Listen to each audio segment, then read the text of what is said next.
Saya mendengar beberapa hari terakhir ini karena tahun pilkada, katanya banyak beredar sihir, santet dan sebagainya. Wallahu a'lam ya. Tetapi ini memang mengkhawatirkan, saling menyerang, saling menyakiti, saling mengganggu, saling menjatuhkan di antara calon-calon yang kepingin menang dengan cara-cara yang jahat.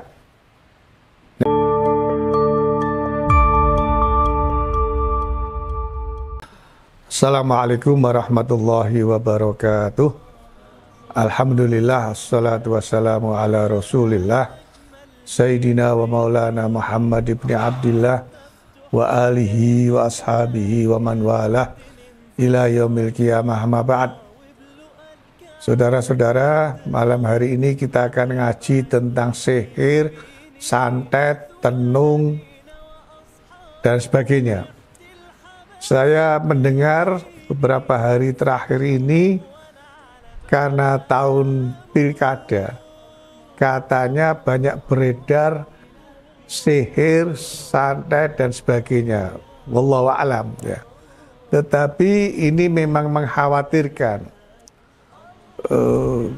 saling menyerang, saling menyakiti, saling mengganggu, saling menjatuhkan di antara calon-calon yang kepingin menang dengan cara-cara yang jahat.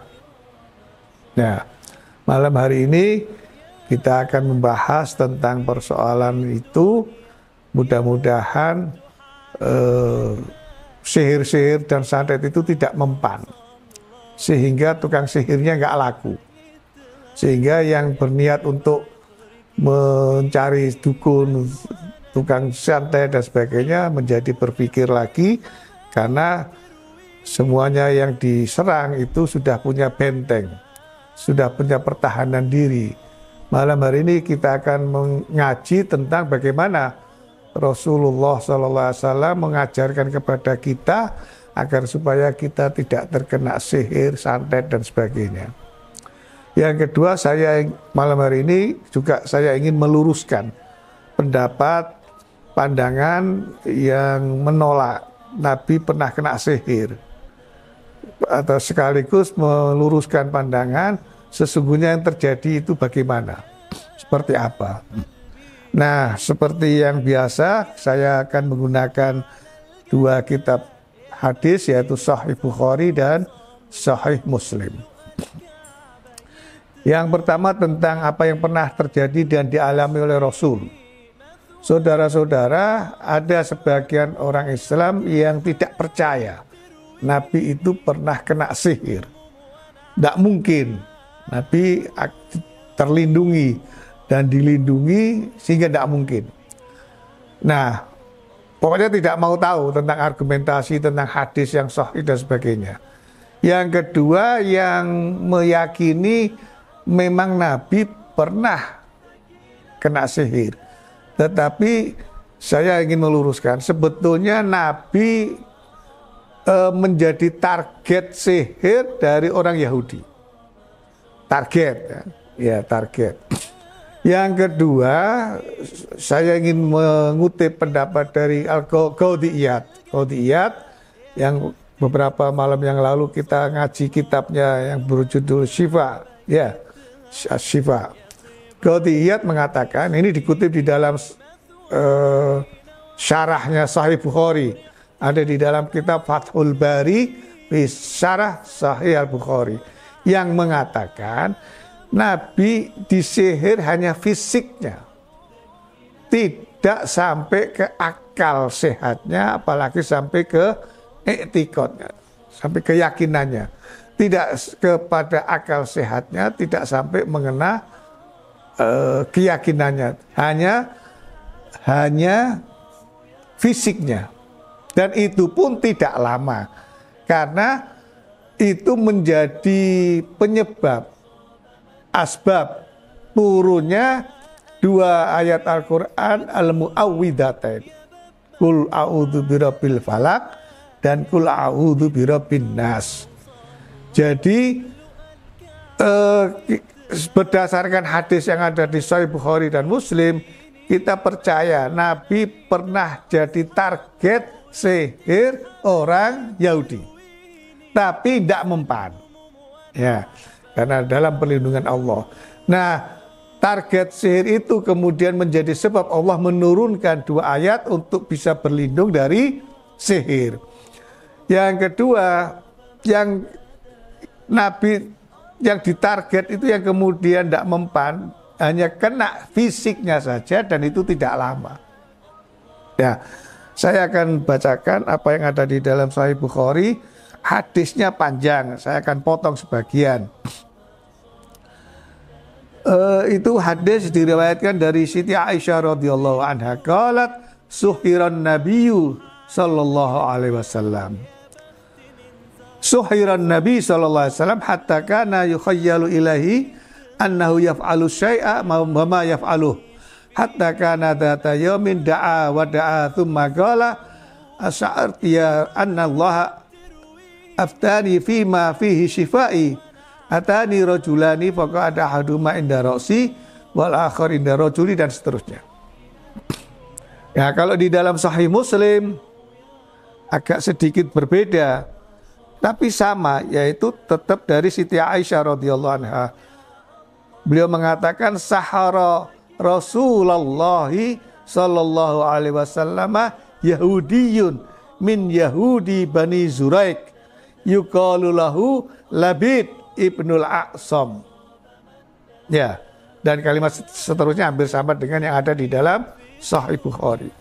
Jadi Rasulullah itu dikerjain oleh Yahudi dari Bani Zuraik yang bernama siapa tadi? Labid bin A'sam. Dengan apa Labid bin A'sam itu menyihir Rasulullah? Dari rambut, terus sisiran rambut Rasulullah yang rontok, ada 11 rambut yang kemudian diikatkan kepada, biasanya di buhul namanya buhul.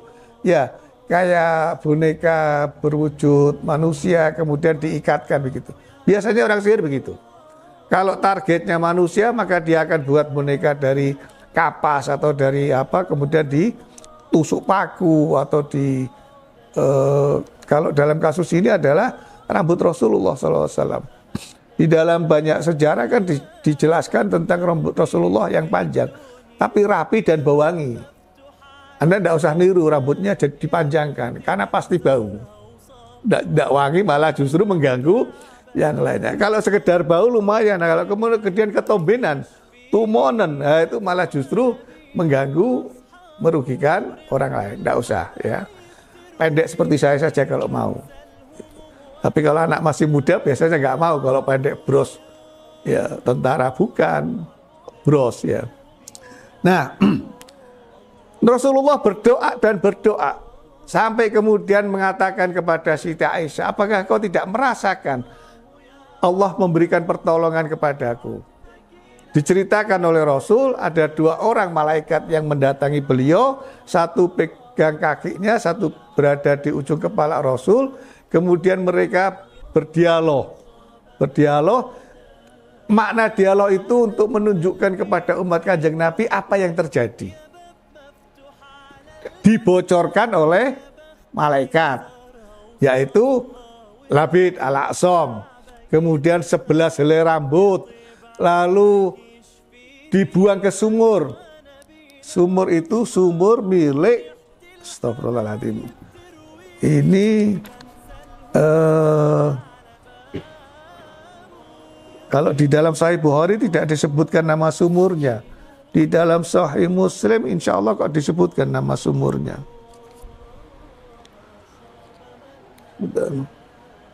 Di dalam sumur Dhi Arwan. Ya, sumur Dhi Arwan. Nah, kemudian Rasulullah mendapatkan petunjuk itu dari 2 malaikat yang menolong beliau, kemudian mendatangi sumur itu bersama para sahabat, dan kemudian sumur itu ditutup. Ya, nah turun ayat Mu'awwidhatain ayat surat An-Nas dan Al-Alaq. Surat An-Nas itu terdiri dari 6 ayat. Surat Al-Alaq terdiri dari 5 ayat. Total menjadi berapa? Masuk 6 tambah 5 harus pakai kalkulator. Ada berapa? 11. Rambut Rasulullah tadi kan saya jelaskan. Rambut Rasulullah yang berhasil dicuri, bekas sisirannya itu ada 11 yang ditalikan itu. Ya. Setiap Rasulullah mengucapkan satu ayat, satu helai rambut itu kemudian lepas. Setiap satu ayat terlepas sampai 11 ayat An-Nas dan Al-Alaq, maka seluruh median sihirnya lepas. Langsung sembuh, seketika menjadi sembuh. Allahumma sholli ala Muhammad. Kemudian sumur itu ditimbun, ditutup. Nah, dari peristiwa itu kemudian Siti Aisyah menceritakan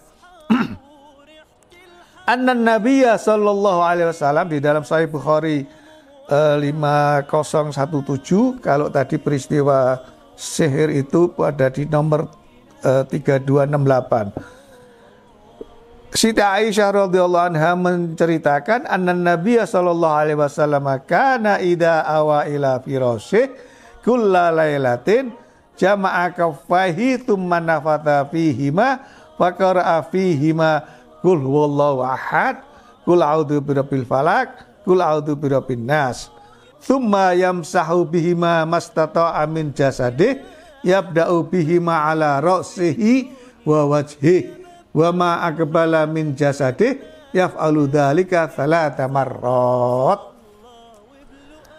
Setelah turun ayat itu untuk perlindungan diri Rasulullah, kata Siti Aisyah radhiyallahu anha, setiap mau tidur itu membaca surat Al-Ikhlas, surat An-Nas, surat Al-Falaq 3 kali. Ya. Kemudian beliau tangannya dibuka, kedua belah tangan beliau dibuka, kemudian beliau meniup 3 kali. Setelah ditiup kemudian diusapkan mulai dari kepala sampai seluruh anggota tubuh. Kata Siti Aisyah, sejauh beliau bisa menjangkau anggota tubuhnya, beliau berusaha untuk meratakan. Jadi maksud Siti Aisyah mengatakan tsumma yamsahu bihima, bihima itu dengan kedua telapak tangannya. Mastato amin jasadihi, berusaha seluruh anggota tubuhnya itu diusap 3 kali. Ada enggak yang setiap mau tidur baca itu dan kemudian tiup dan mengusapkan itu? Alhamdulillah kalau ada. Ya, yang perempuan jangan khawatir bedaknya untuk tidur luntur. Ya, kalau perlu ya tiup dulu, terus gitu baru bedak pupuran, bedakan untuk sanggup tidur, nggak apa-apa. Nah, saudara-saudara, insya Allah kita akan dilindungi oleh Allah Subhanahu Wa Taala dengan niat meniru apa yang dilakukan oleh Rasulullah, dengan niat mencontoh apa yang dilakukan oleh Rasulullah Sallallahu Alaihi Wasallam, agar supaya kita terhindar dari santet, dukun dan sebagainya yang berniat jahat kepada kita melalui magic, ilmu-ilmu hitam itu. Insya Allah gak mempan. Nah, kalau ada orang yang merasakan dia kena sihir, ya bacakan itu saja. Ya, kemudian ditiupkan, usapkan ke seluruh tubuhnya. Siapa tahu kemudian sembuh. Ya, tapi kalau kemudian Anda melakukan itu sembuh, jangan terus buka praktek. Ya. Kasih tahu, ajarkan dia untuk melakukan sendiri. Dengan demikian dia akan mau tidak mau setiap malam akan baca surat Al-Ikhlas 3 kali, Al-Nas 3 kali, Al-Falaq 3 kali. Ini kan surat yang mudah, yang bisa dibaca setiap saat, ya kan? Insya Allah semuanya hafal lah. Ya, kecuali yang kebangetan. Nah, kalau kebangetan ya enggak hafal. Mudah-mudahan ada manfaatnya. Ini Meskipun Anda tidak menjadi calon dari Pilkada tahun ini, jangan menunggu nanti saya baca kalau saya jadi calon di Pilkada. Nah, ya untuk benteng agar supaya kita juga terjaga. Siapa tahu ada sihir yang nyasar. Kita bukan yang dituju, tapi orang lain yang dituju, kita yang kena. Saudara-saudara sekalian, saya pernah membuktikan sendiri. Saya membuktikan sendiri di rumah paman saya itu ada bungkusan kertas yang dilipat yang isinya itu doa ditaruh di agak tinggi ya, karena rumahnya itu kayu kan biasanya ada otot kayu untuk naruh gitu. Nah, saya waktu itu masih muda, saya masih SMA, saya penasaran kok ada bungkusan di situ, itu apa? Saya buka, di dalamnya itu ada paku berkarat.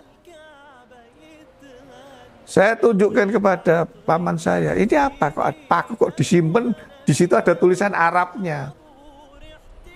Kata paman saya, ya berarti ada yang niat jahat, ngirim paku tapi nggak mempan, nggak masuk ke tubuh, masuknya ke doa yang ditulis itu. Tidak mungkin nyimpen paku satu sampai, apalagi pakunya karatan disimpan. Udah karatan betul. Berarti mungkin memang paku karatan yang dipakai atau memang sudah saking lamanya menjadi karatan. Nah, doa yang ditaruh itu memang doa anti sihir, doa anti tenung, anti santet dan sebagainya. Nah, kita berharap dengan perlindungan dengan benteng itu, kalau ada yang nyasar itu ya akan mental, nggak akan mempan. Ya. Tapi kalau malam hari ini ada calon kepala daerah yang mendengarkan kemudian mengamalkan, ya alhamdulillah, berarti kita sudah mengajak dia untuk sebelum tidur membaca doa-doa yang baik untuk menjaga diri kita. Allahumma amin ya rabbal alamin. Wallahul muwaffiq ila aqwamit thoriq. Assalamualaikum warahmatullahi wabarakatuh.